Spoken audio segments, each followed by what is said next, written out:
सदानंदाम्बोधे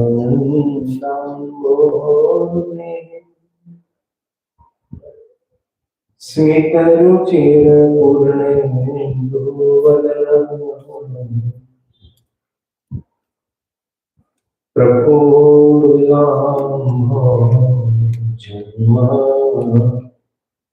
छदशदृशशोभाक्षीवदनम् कृपापारावारम् श्रित सकल जीवाति सुखदो महाश्रेयो मूर्तिर्जयति सहि नारायण मुनि जयति सहि नारायण मुनि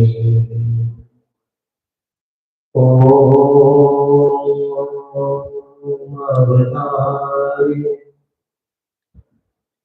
श्री स्वामी नारायणाय नमो नमः।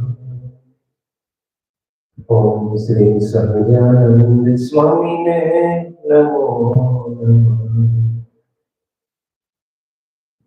ओम श्री हरि कृष्णाय नमो नमः। ओम श्री घनश्यामाय नीलकंठाय नमो नमः। स्वामी स्वयं वैकाल धन्यवाद।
ભાવનગરના રાજકુમાર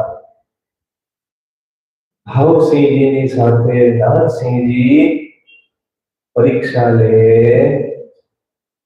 ભગવાનની પરીક્ષા લે છે અને ભગવાન શું કરે છે? એમને પરચો આપે છે કે દેવતાઓ પણ ભગવાનની આગળ શું કરે છે? સંગીત કરે છે અને નૃત્ય કરે છે.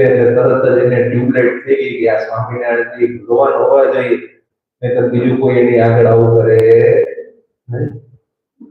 એમાં પણ ભાવસિંહજીની સાથે આવેલા નરસિંહજીને તો અંતરમાં એવી ઈચ્છા થઈ કે મારે આ દુઃખદ સંસારનો ત્યાગ કરી અને સ્વામિનારાયણ ભગવાન મારા જીવનું સાચું હિત કરનારા છે, માટે મારે ત્યાગી થઈ જવું છે.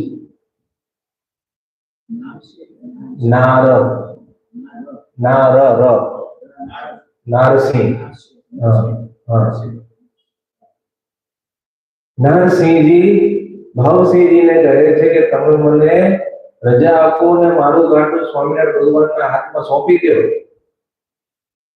નરસિંહજીને તરત જ ભાવસિંહજી ત્યાગી થવા માટે રજા આપે છે. સગાવાલા રાજ વૈભવ બધું છોડી દે છે. ભગવાનના ચરણમાં જેટલા પણ રૂપિયા હતા, હથિયાર હતા, ઘરેણા હતા, બધું અર્પણ કરી દીધું. શ્રી હરિને પ્રાર્થના કરી કે મને આપ તમારી સેવામાં અંગીકાર કરો. શ્રી હરિ કહે છે કે તમારે દાદા ખાચરના વહીવટી અધિકારી થવાનું છે, ત્યાગી થવાનું નથી. છતાં પણ નરસિંહજીને એટલો બધો તો વૈરાગ્ય અંતરમાં ઉદય થયો કે ત્યાગી ન હોવા છતાં પણ પરમહંસની સ્થિતિને પામ્યા હોય તેમ જીવન જીવવા લાગ્યા. નિરંતર દ્રઢતાપૂર્વક ધર્મ નિયમનું પાલન કરે છે, હંમેશા શ્વેત વસ્ત્ર જ પહેરે છે અને નિર્બાધ વિશુદ્ધ જ્ઞાનના મહાસાગરે પોતે થયા અને ભજન સેવા કરી દાદા ખાચરનો, કેવલ પરિવારનો અને શ્રી હરિનો ભૂતપૂર્વ રાજીપો એમણે મેળવી લીધો. ત્યાર પછી સદગુરુ ચૈતન્યાનંદ સ્વામી બીજું એક ઉગમણા બહારના ઓરડાનું ચરિત્ર કરે છે કે ઉગમણા બહારના ઓરડાની સુશોભિત ઓસરીના વચલા ખંડમાં જે પગથિયા છે ત્યાં એક વખત શ્રી હરિ કામળીના આસન ઉપર વહેલી સવારે બેઠા હતા. શ્વેત વસ્ત્રો ધારણ કર્યા હતા, શ્વેત હાર, શ્વેત તોરા વગેરે ધારણ કર્યા હતા. ઉલેજ માંડવાથી રમણીય જણાતા ચોકમાં શ્રી હરિની આગળ સંતો હરિભક્તોની વિશાળ સભા ભરાઈ અને બેઠી. ત્યારે ગાયકવાડ સરદારના મીર સાહેબ નામના એક બુદ્ધિમાન અધિકારી એ સભામાં આવ્યા. કોણ આવ્યું? મીર સાહેબ. મીર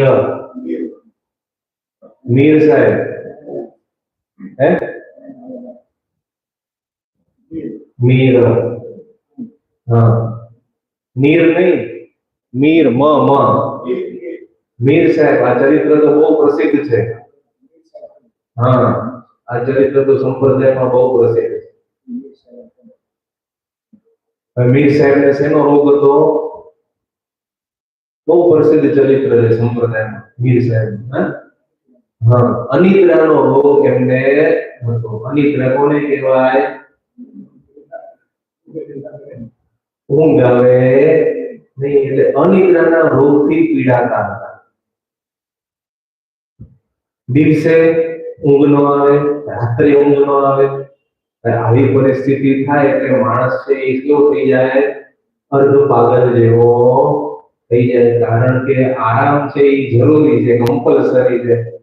કોઈ સતત 7-8 દિવસના ઉજાગરા કરે તો એની મનોસ્થિતિ પછી ખરાબ થઈ જાય. એટલે આરામ છે એ ખૂબ જરૂરી છે. ભગવાને ત્રણેય અવસ્થા ક્રમશર ગોઠવેલી જ છે. ટાઈમ ટેબલ ભગવાને ગોઠવીને આપ્યો છે આપણને. આપણે એનો ઉપયોગ સદુપયોગ કરતા આવડવો જોઈએ. ટોટલ દિવસમાં કેટલા કલાક છે? 24 કલાક. 8 કલાક જાગવાના, 8 કલાક સુવાના. એવું નથી, એવું નથી. સ્વપ્ન અવસ્થા તો કેવી છે? રજોગુણ પ્રધાન છે. સુષુપ્તિ છે એ તમો ગુણ પ્રધાન છે, અને જાગૃત અવસ્થા છે એ સત્વ ગુણ પ્રધાન છે. એટલે બને એટલો જાગૃત અવસ્થામાં રહેવાનો બુદ્ધિમાન મનુષ્ય પ્રયત્ન કરવો, પણ ઊંઘ પણ જરૂરી છે. એટલે અમને હવે ઊંઘ આવે નહીં, ઘણા બધા ઉપાયો કર્યા અને હકીમોને બતાવ્યું. મીર સાહેબ એટલે જ્ઞાતિએ હતા, એટલે હકીમોને બતાવ્યું, જાત જાતના બધાને એના જે હોય બધાને બતાવ્યું, વૈદ્યોને બતાવ્યું, બધી પ્રકારના પ્રયોગ કરી જોયા, પણ અનિદ્રાની બીમારીમાંથી કોઈ ફાયદો થાય નહીં. જૂનાગઢની યાત્રા કરીને પાછા વડોદરા જતા હતા અને મીર સાહેબને નમાજ પઢવાનો સમય થયો. એટલે રસ્તાની બાજુમાં રાધા વાવ છે, ત્યાં જઈને એમણે નમાજ પઢી. પછી તેમણે પ્રેમથી પોતાના ઈષ્ટદેવની માળા ફેરવી અને રોગની પીડાથી તેને 3 મહિનાથી ક્યારે ઊંઘ આવતી નહોતી, પણ રાધા વાવ જેવા પવિત્ર સ્થાનમાં એમને શાંતિની અનુભૂતિ થઈ. શું થયું? હવે કરતા હતા શું? નમાજ પડતા હતા રાધા વાવ પાસે, પણ એમના એને શાંતિની અનુભૂતિ થઈ. ઊંઘ આવવા લાગી. એક મુહૂર્ત જેટલો સમય વ્યતીત થઈ ગયો. એક મુહૂર્ત એટલે 48 મિનિટ. 48 મિનિટ આરામ જો, હૃદયમાં શાંતિ થઈ ગઈ, જાગ્યા. વિચાર કરે છે કે આપણા ધર્મગ્રંથ પુરાણમાં એમ લખ્યું છે કે જ્યાં કોઈ ઓલિયા પુરુષ રહેતા હોય ત્યાં મનુષ્યની આદિ વ્યાધિ ઉપાધિની પીડા શાંત થાય, મનમાં શાંતિ થાય. માટે આ જગ્યાએ જ્યાં મેં નમાજ પઢી છે આજુબાજુ કોઈ મોટા સદપુરુષ હોવા જોઈએ. મનોમન એમણે નિશ્ચય કરી લીધો કે આના વગર આ થાય નહીં. હવે પછી તો કોઈ મળે નહીં, એટલે આજુબાજુ પૂછ્યું. સચ્ચિદાનંદ સ્વામી મળ્યા, એમને પૂછ્યું કે અહીંયા આજુબાજુ કોઈ સત્પુરુષ રહે છે? સચ્ચિદાનંદ સ્વામી કહે છે કે ગઢપુરમાં સ્વામિનારાયણ ભગવાન સાક્ષાત બિરાજમાન છે. અક્ષર અક્ષરથી ભળ છે. રાધાવાડી નામનો ભાગ આ પણ સ્વામિનારાયણ ભગવાનનો જ બગીચો છે. ભગવાનના ચરણ ચિહ્નથી પ્રસાદી રૂપ થયેલો પાવનકારી કલ્યાણકારી છે. તરત જ મીર સાહેબ જ્ઞાનમાં બેઠા અને શ્રી હરિના દર્શન કરવા માટે ચાલતા થયા.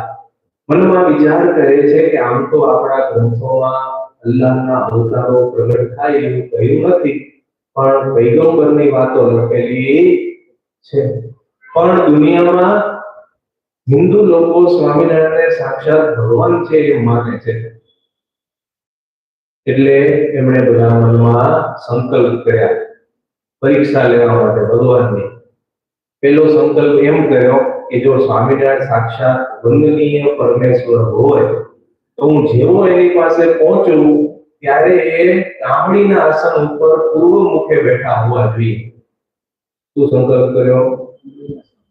કામળીના આસન ઉપર અને પૂર્વ મુખે બેઠા હોવા જોઈએ. બીજો સંકલ્પ કર્યો કે હું જ્યારે એમની પાસે જાઉં ત્યારે એમનું મસ્તક છે એ ઢાંકેલું ન હોવું જોઈએ, ખુલ્લું હોવું જોઈએ. શું સંકલ્પ કર્યો? મસ્તક છે એ ખુલ્લું હોવું. ત્રીજો સંકલ્પ કર્યો કે મને સામેથી મારા નામ સાથે મને ઉચ્ચારીને બોલાવે.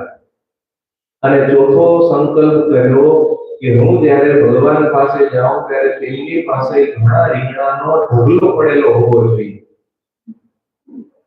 પાંચમો સંકલ્પ કર્યો કે જો સુંદર મીઠા દહીંથી ભરેલું પાત્ર મને પ્રસાદીનું આપે અને મારા મનમાં રહેલા બધા જ સંશયોને મટાડે તો મારે સ્વામિનારાયણ ભગવાન છે, પરમેશ્વર છે, સર્વજ્ઞ છે, સાચા છે, આવો નિર્ણય કરવાનો. 5 શરત મૂકી ગયેલી. બ્રહ્માનંદ સ્વામી કેટલી મૂકી હતી? 3. આપણે કેટલી મૂકી? 5. એટલે આવો વિચાર કરી ગઢપુર ગામની નજીક આવ્યા. તેમણે બીજા બધા સાથેના માણસો હતા એને કહ્યું કે તમારે મારી સાથે ગામમાં આવવાની જરૂર નથી, તમારે બહાર રોકાવ. એટલે સાથે 4 માણસોને લઈ અને ગઢપુર ગામમાં પ્રવેશ કર્યો. પોતે કાળા રંગના ઘોડા ઉપર અસવાર થયા છે અને ગામમાં પૂછતા પૂછતા દરબાર ગઢે આવી પહોંચ્યા. ઘોડા ઉપરથી મીર સાહેબ નીચે ઉતર્યા અને પોતાના નામ સાથે સમાચાર કહેવડાવ્યા.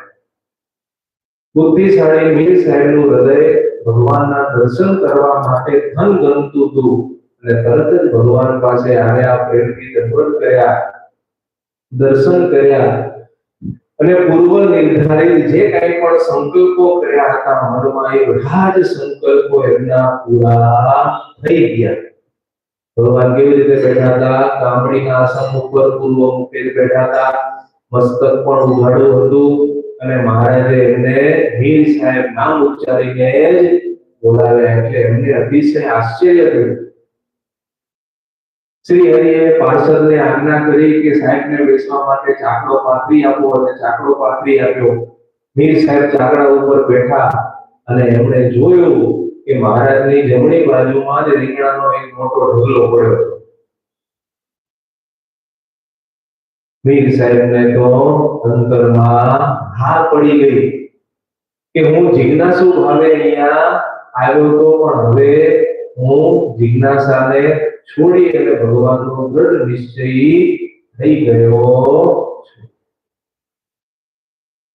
છતાં પણ એમણે કુરાન સંબંધી પ્રશ્ન પૂછ્યો કે કુરાનના વિદ્વાનો ખુદાને માને છે તો ખુદા અને ભગવાન આ બંને નામની એકતા સમજવી કે નહીં? અને કુરાનમાં અને બીજા ધર્મ ગ્રંથોમાં એમ કહ્યું છે કે જે ખુદા હોય, સર્વજ્ઞ હોય એ ક્યારે ભૂમિ ઉપર જન્મ લે ને, આવી રીતે અમારા ગ્રંથોમાં લખ્યું છે. માટે આમાં શું સમજવું? શ્રી હરિ પ્રસન્ન મુખે કહે છે મીર સાહેબ એ વાત ખોટી છે. ભગવાન જ્યારે જ્યારે પૃથ્વી ઉપર જીવાત્માનો મોક્ષ કરવાનો સંકલ્પ કરે ત્યારે ભૂમિ ઉપર અવશ્ય યુગે યુગે પ્રગટ થાય છે અને થાય જ છે. એટલે તરત જવાબ મળી ગયો કે ખુદા અવતાર લેતા નથી એવું તો કઈ છે નહીં. પરમેશ્વર મનુષ્ય રૂપે પ્રગટ થાય છે જેથી કરી અને સામાન્ય લોકો પણ એમના દર્શન કરી શકે, સેવા સમાગમનો લાભ લઈ શકે, પૂજા કરી શકે અને ભક્તિ દ્વારા સુખ પણ મેળવી શકે. એના માટે ભગવાન કેવા થાય છે? મનુષ્ય જેવા જ થાય છે. આ પ્રમાણે ઉત્તર આપ્યો. પરમેશ્વર જો દિવ્ય સ્વરૂપે પ્રગટ થાય તો કોઈ સામાન્ય મનુષ્યને એમનાથી સુખની અનુભૂતિ થાય નહીં. ભગવાન તેજોમય હોય, ભગવાનની નજીક જાય તો પડીને ભસ્મ થઈ જાય. એટલે ભગવાન છે એ મનુષ્ય જેવા થઈને જ આવે છે. શ્રી હરિ કહે છે કે પૂર્વે જ્યારે સૂર્યનારાયણ કુંતાજી અને સત્રાજીત યાદવને મનુષ્ય રૂપે સાક્ષાત મળ્યા ત્યારે જ એમને દર્શન સમાગમનું સુખ મળ્યું હતું. પણ જો સૂર્યનારાયણ ભગવાન પોતાના તેજોમય સ્વરૂપે આવ્યા હોત તો કુંતાજીને અને સત્રાજીત યાદવને કઈ સુખ પ્રાપ્ત થાત? એ ઉલટાના એ બે બળી જાત ત્યારે ત્યારે. કુંતાજીને ઘર ભર્યો હતો ને સૂર્યનારાયણ થકી. સૂર્યપુત્ર કોણ કહેવાય છે? કર્ણ. તો હવે ગર્ભ ધારણ ક્યારે થયો? સૂર્યનારાયણ મનુષ્ય રૂપે આવ્યા ત્યારે થયો ને. તો દિવ્ય રૂપે આવ્યા હોત તો કુંતાજી પડી ગયા હોત. એટલે કહે છે કે તેજોમય સ્વરૂપે ભગવાન કે દેવતાઓ મળે તો જીવને સુખ થતું નથી. પરમેશ્વર અવતાર ધરીને મનુષ્યને માણસ જેવા ભલે દેખાતા હોય પણ એમાં અને સામાન્ય માણસમાં જમીન આસમાનનો ફેર છે. ભગવાન દિવ્ય મૂર્તિ જ છે, સચ્ચિદાનંદ મૂર્તિ જ છે, એ સામાન્ય માણસ જેવા નથી. પરમેશ્વર મનુષ્ય રૂપે પણ અવતાર ધારણ કરે છે અને બીજા સ્વરૂપે પણ અવતાર ધારણ કરે છે. ભાગવત પુરાણના ભગવાને અનેક પ્રમાણરૂપ વ્યાસજીના વચનો પણ કહ્યા. અને મુખ્ય ભાગવતના 10મ સ્કંદના 51મા અધ્યાયનો 38મો શ્લોક કે ક્વચિત રજાંસી વિમમે પાર્થિવાન્યુર જન્મભિ ગુણ કર્મા વિધાનાની ન મે જન્માની કરવી. તો કહે છે ભગવાન પોતે કે હે સન્મતે, પરમેશ્વર મનુષ્ય રૂપે જ્યારે જન્મ લે ત્યારે એના અવતારોની સંખ્યા કોઈ ગણી શકતું નથી. એના ગુણ કર્મ ચરિત્રો નામ કોઈ ગણી શકે નહીં.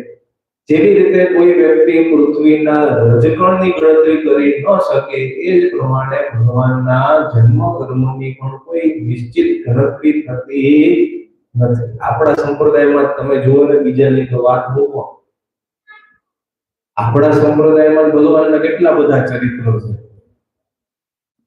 ગણી શકાય એવા નથી. કારણ કે પ્રસાદાનંદ સ્વામી અલગ લખ્યા હોય, દયાનંદ સ્વામી અલગ લખ્યા હોય, મંજુ કેશાનંદ સ્વામી અલગ લખ્યા હોય, ભૂમાનંદ સ્વામી અલગ લખ્યા હોય, ગોપાળાનંદ સ્વામી કંઈક અલગ લખ્યા હોય, ગુણાતીતાનંદ સ્વામી અલગ લખ્યા હોય. એટલે એને પણ આપણે ગણી શકવા માટે સમર્થ નથી. એક જ ભગવાનના અવતાર ચરિત્ર લીધો, બધા જ અવતારોના બધા જ ચરિત્રોની સંખ્યા તો કેવી રીતે ગણી શકાય? બીજો શ્લોક કયો કે જન્મ કર્મા નાનાની સંતિ મેંગ સહસ્ત્રશઃ ન શક્યતે અનુસંખ્યાતું અનંતમ્યાપી વૈ. કે મારા અવતાર કર્મ નામ હજારો છે, અનંત છે, હું સ્વયં પણ તેની ગણતરી કરી શકતો નથી. ભગવાન પોતે જ એમ કે હું ગણતરી નથી કરી શકતો, તો આપણે તો જીવ છીએ, આપણે તો ક્યાંથી ગણતરી કરવાના? આપણું કેલ્ક્યુલેટર ની ડિજિટ લિમિટેડ હોય. કેટલા ડિજિટ આવે કેલ્ક્યુલેટરમાં? 8 આવે. તો મોટું કેલ્ક્યુલેટર 10 ડિજિટ સુધીની સંખ્યા આવે, એનાથી વધારે આવે નહીં. પણ ભગવાન પોતે એમ કહે છે કે હું મારા જન્મ કર્મ અવતારોને ગણી નથી શકતો, તો આપણે વળી કોણ? કઈ વાળીના મૂળા? પ્રદીપભાઈ, ભગવાનથી આગળ કઈ કહેવાય નહીં. અત્યારે યુગ ફરી ગયો છે.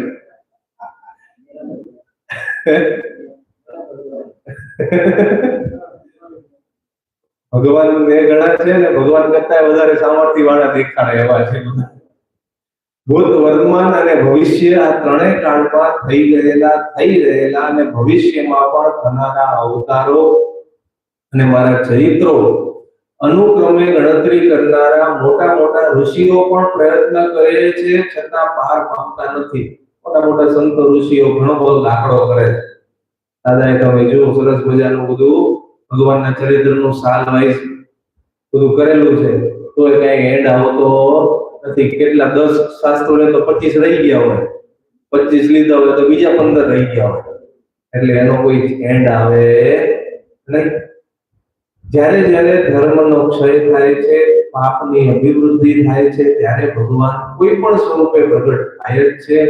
ગીતાજીનો શ્લોક કયો પરિત્રાણાય સાધુનાં વિનાશાય ચ દુષ્કૃતમ.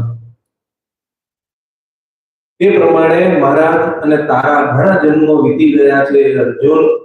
હું જાણું છું પણ તું જાણતો નથી. આ પ્રમાણે શ્રી કૃષ્ણ ભગવાને અર્જુનજીને ગીતાજીમાં કહેલું છે. આ બાબતમાં પણ આ વચન પ્રમાણભૂત છે. ગીતાજી જેવું કોઈ બીજું પ્રમાણ વચન કહેવાય નહીં. છતાં પણ તમે મુસ્લિમ છો. તમારા ધર્મ ગ્રંથોમાં પરમેશ્વર સર્વજ્ઞ કહ્યા છે. તે અંગે મોટા સત્પુરુષોનો મત આવો છે કે પરમેશ્વરના લક્ષણ છે કે સ્વતંત્ર હોય, પ્રાણી માત્રના હિતમાં તત્પર હોય, જીવ પ્રાણી માત્રનું દયાએ કરીને કલ્યાણ કરવા માટે પૃથ્વી ઉપર અવતાર ધારણ કરે. આટલું મનુષ્ય જેવું આચરણ કરવા છતાં પણ પોતે અક્ષર ભાવમાંથી ક્યારે પ્રાકૃત ભાવને પામતા નથી, કર્મને આધીન થતા નથી. આવી રીતનો તમારા શાસ્ત્રોનો કહેવાનો તાત્પર્ય હોય. પણ ઇસ્લામમાં પણ ઈશ્વરના જન્મનો નિષેધ બતાવેલો નથી. લોકોને એનો અર્થ બરાબર સમજતા કે સમજાવતા આવડતું નથી. અજન્મા અને સર્વેશ્વર પરમેશ્વરનો પ્રાદુર્ભાવ થવા છતાં પણ ભગવાન તો દુનિયાથી અલિપ્ત જ હોય છે, અસંગી જ હોય છે. એ કોઈ પણ પ્રકારના માયાના બંધનમાં આવતા જ નથી. ભગવાન પૃથ્વી ઉપર આવે તો એને કઈ માયા બંધન કરે નહીં. એટલે એને શાસ્ત્રમાં એવું કહ્યું છે કે ભગવાન જન્મતા નથી. શું કામ લખ્યું? એક તો કર્મને આધીન જન્મતા નથી અને બીજું બંધાતા નથી કર્મને આધીન. એટલે ભગવાનને એમ કહે છે કે જન્મતા જ નથી. સામાન્ય રીતે આપણે જોઈએ કે ગાડીમાં ખાલી એક જ ડ્રાઈવર હોય અને એ ચલાવીને જતો હોય અને આપણે સામેથી કોઈ પૂછે આપણને કે આ ગાડીમાં કેટલા જણા બેઠા, તો આપણે શું કહીએ? કોઈ હતું નહીં. ડ્રાઈવર તો હતો જ, પણ બીજા કોઈ પેસેન્જર નહોતા બેઠા. એટલે આપણે એમ પણ કહી શકીએ કે કોઈ હતું નહીં, પેસેન્જર કોઈ હતું નહીં. એ પ્રમાણે ભગવાન પૃથ્વી ઉપર અવતાર ધારણ કરવા છતાં પણ એને અજન્મા તરીકે શાસ્ત્રોમાં વર્ણિત કરેલા છે. પણ એનો મર્મ કોઈ સમજતું નથી. શાસ્ત્રમાં ઘણી બધી વાતો કરી હોય પણ લોકો છે ને એનો મર્મ સમજતા નથી. પોતાની બુદ્ધિથી એના અર્થઘટન કરે અને પછી અર્થનો અનર્થ કરી નાખે. તમે આવી ગયા ને અમે આવી ગયા, બધા આ જ કરે છે. અર્થનો અનર્થ કરી નાખે. પરમેશ્વર સ્વરૂપથી અજન્મા છે અને આ લોકમાં ભગવાનનું જન્મવું વગેરે લીલા ચરિત્રો કરવા એ તો નટની જેમ છે. નટ અત્યારે તો કોઈ નથી, પણ પહેલાના જમાનામાં હતા. એટલે એનું દ્રષ્ટાંત લખ્યું કે નટ શું કરે? અલગ અલગ પાત્રો નાટકમાં ભજવતા હોય. નાટકમાં એમ દેખાય કે મરી ગયો, હકીકતમાં કઈ મરતો નથી. એ તો હતો એવો ને એવો જ હોય. આ તો પાત્રમાં લોકોને દેખાડવા માટે મરતો હોય, બાકી કઈ ખરેખર મરે નહીં. એ જ પ્રમાણે ભગવાનનું પણ એમ જ સમજવું. પરમેશ્વરના દિવ્ય ગુણો, ઐશ્વર્ય, શક્તિઓ એ તો મહાસાગર કરતા પણ અધિક છે. માટે વેદ અને શાસ્ત્રના વિદ્વાનો તેમને અજન્મા તરીકે વર્ણિત કરે છે. આ બાબતમાં પ્રમાણ આપી શકાય એવા તો ભાગવતજીના અને ભગવદ ગીતાના અનેક વચનો છે. તમે જિજ્ઞાસુ છો માટે તમને થોડા ઘણા વચનો કહું છું. આનિચિત તત્ર વાક્યાની વચમી તુભ્યમ બુભુત્સવે એમ કરી અને ભગવાને શાસ્ત્રોના પ્રમાણભૂત ગીતાજીના બધા શ્લોકો અહીંયા ટાંક્યા છે કે ભગવાનનો પ્રવેશ આ જગતમાં કેવી રીતે છે? અંતર્યામી રૂપે પ્રવેશ છે અને વિહાર રૂપે લીલા કરે છે અને જગતનો સંહાર પણ ભગવાન જ કરે છે. આ બધું જ ભગવાન પોતાના મહિમાથી જ બધું કાર્ય કરે છે. પરમેશ્વરનો જે દેવકી થકી જે જન્મ છે એ કથન માત્ર છે. વસ્તુતઃ ભગવાન અજન્મા છે. સ્થાવર જંગમ સૌમાં વિઘ્નોનું નિવારણ કરવા માટે ભગવાન પૃથ્વી ઉપર નરાકૃતિ ધારણ કરે છે। આવી રીતના ભગવાનના બધા જે અલગ અલગ શાસ્ત્રોના બધા શ્લોકો છે એનું વર્ણન અહીંયા કરેલું છે। મુખ્યત્વે ગીતાજીના અને ભાગવતજીના શ્લોકો લખ્યા છે। ભગવાન અકર્તા જન્મા છે એમ વેદોમાં પણ ગૂઢ રીતે વર્ણન કરેલું છે। મારી પ્રકૃતિને સ્વીકારીને હું જ પોતે પ્રગટ થાઉં છું એવી રીતે પણ ગીતાજીમાં શ્રી કૃષ્ણ ભગવાને કહેલું છે। માટે ભગવાનનું મનુષ્ય સ્વરૂપ પણ દિવ્ય છે, એ મનુષ્ય થઈ જતા નથી। આ પ્રમાણે શ્રી હરિએ મીર સાહેબને ઘણા બધા આમાં તો દ્રષ્ટાંતો આપેલા છે ભગવાનના ચરિત્રો સાથેના। શ્રી કૃષ્ણ ભગવાનના ચતુર્ભુજ રૂપે બધું આપણે નથી લેતા, પણ આ પ્રમાણે મહારાજે મીર સાહેબને સુંદર મંગલ રૂપ વિશાળ જ્ઞાન ભર્યું અમૃત કરતા પણ શ્રેષ્ઠ શાસ્ત્રના વચનો કહી સંભળાવ્યા અને એમને હિતકારી વચનો કહ્યા। ત્યાર પછી બીજું પણ પ્રસિદ્ધ એમના ગ્રંથોનું એક પ્રસિદ્ધ દ્રષ્ટાંત ભગવાન એને સમજાવે છે। તથા આપણે આવતીકાલે લઈશું। વિરામ સહજાનંદ સ્વામી મહારાજની શ્રી પદે શ્રી ધરમ સર્વદેવેશ્વરમ ભક્તિ ધર્મજમ વાસુદેવમ હરે આદમ કેશવમ દામોદરમ કારણમ શ્રી સ્વામિનારાયણ નીલકંઠમ પદે સહજાનંદ સ્વામી મહારાજની। સ્વામિનારાયણ નારાયણ નારાયણ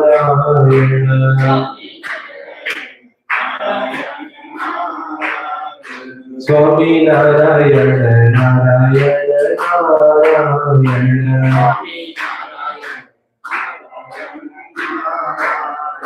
સ્વામિનારાયણ સ્વામિનારાયણ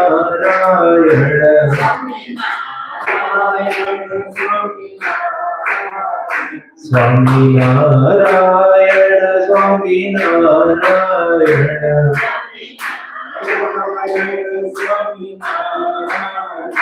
સ્વામિનારાયણ નારાયણ નારાયણ